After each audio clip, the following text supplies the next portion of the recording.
You know, I've heard if you eat these dry, they can expand inside of you, which sounds less to me like breakfast and more like a miscalculation of hydration.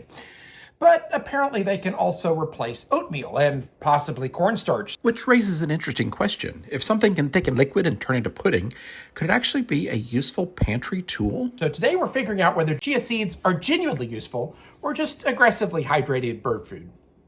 I'm Chris, a medium-level cook with rare-level curiosity. This is Rarely Well Done. Anytime something turns out thinner than you wanted, a sauce, a soup, even breakfast, that's your clue it might need a thickener. And chia seeds do that in a very unusual way. Thickening things in the kitchen usually means heat, starch, or a roux. So if there's an ingredient that can do it easily, that could actually be useful. For our first experiment, we're going to add some chia seeds to some yogurt. I made 2 bowls, one just now and one that's been sitting about 15 minutes. You'll notice the seeds become less defined as moisture is absorbed. It's a lot thicker. I can feel that as I'm running the spoon through it. Not a lot of extra flavor involved. There's actually no flavor at all. Gives it a little bit of crunch because my chia seeds aren't completely dissolved. And it feels more substantial, and I know it adds the fiber. So all in all, this is an upgrade to just basic yogurt.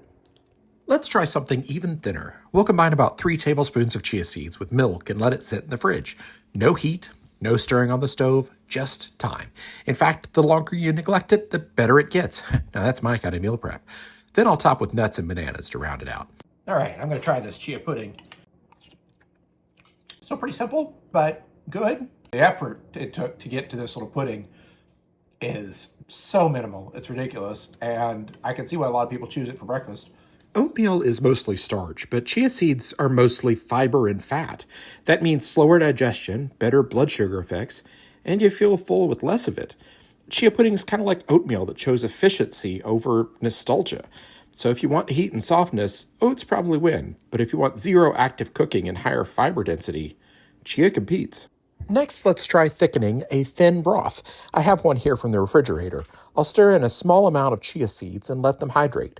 Normally, thickening would require heat and a starch slurry, but this doesn't. Just a little time.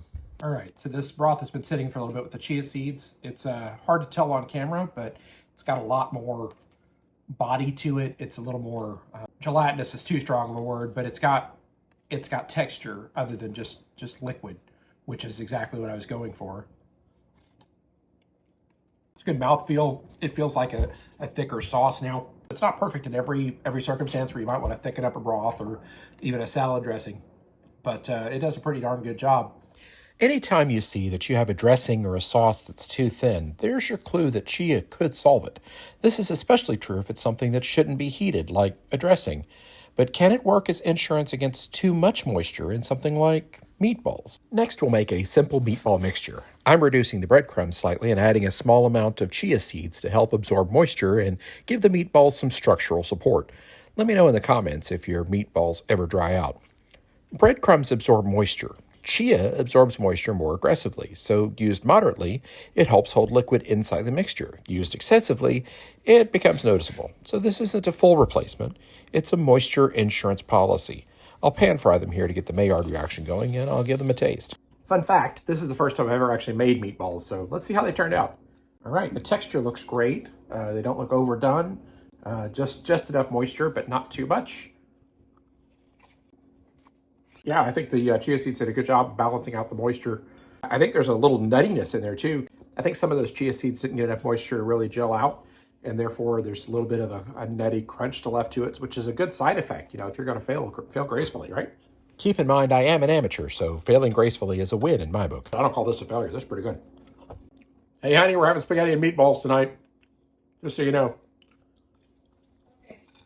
Now, if you don't already have chia seeds in the pantry, I'll link to an option below.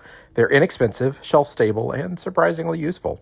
No hype. So in the end, chia seeds, they're not dramatic. They're not magical. They're just quietly functional.